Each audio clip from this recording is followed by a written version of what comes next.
कथा ब्रह्मांडनायकाची श्री स्वामी समर्थांची भाग 11। अब्दुल रहमानची पंचाईत झाली।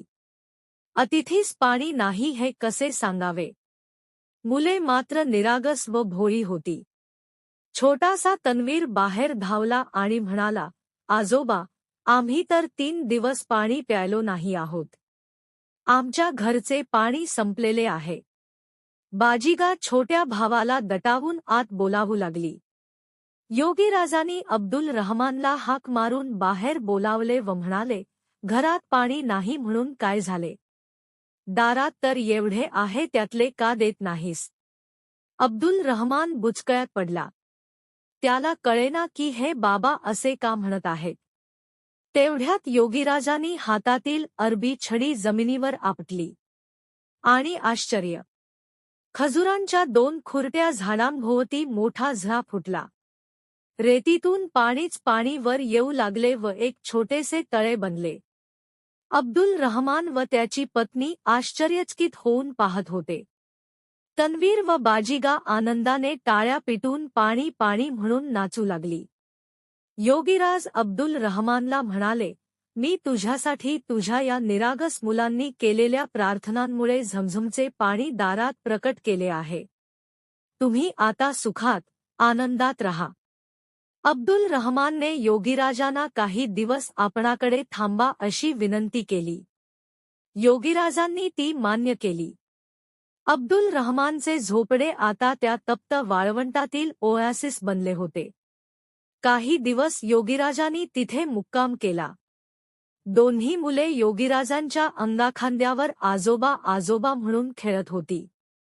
बाजीगा योगीराजांना बाबा म्हणून हाक मारायची आणि योगीराजही अत्यंत प्रेमाने तिला बाबाजान म्हणून हाक मारायचे।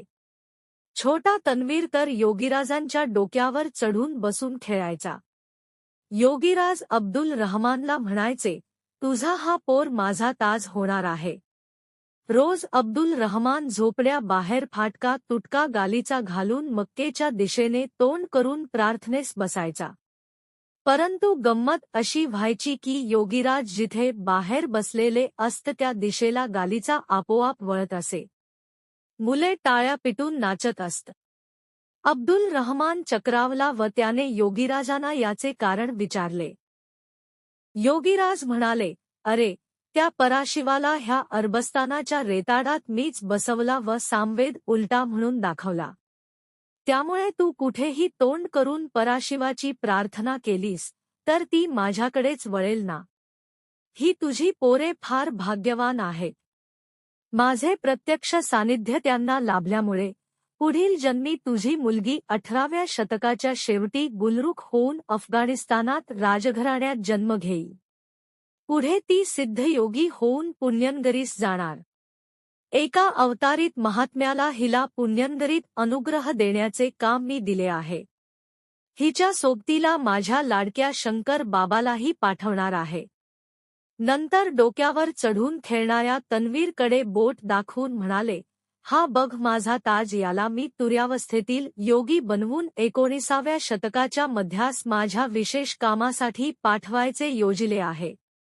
तुझा तन्वीर सय्यद मोहम्मद बाबा ताजुद्दीन अवलिया या नावाने अनेक चमत्कार करून माझ्या सुफी पंथाचा प्रचार व प्रसार करेल।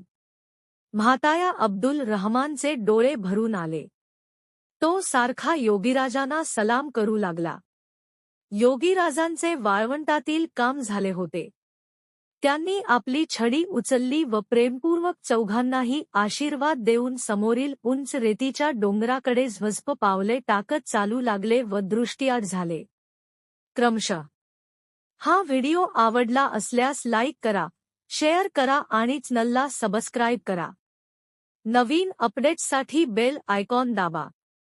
व्हिडिओ कसा वाटला ते कमेंटमध्ये नक्की कळवा। कथा ब्रह्मांडनायकाची श्री स्वामी समर्थांची चरित्राचे व्हिडिओ रोज पहा आणि भक्तिरसात सहभागी व्हा।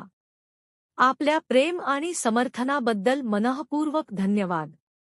श्री स्वामी समर्थ।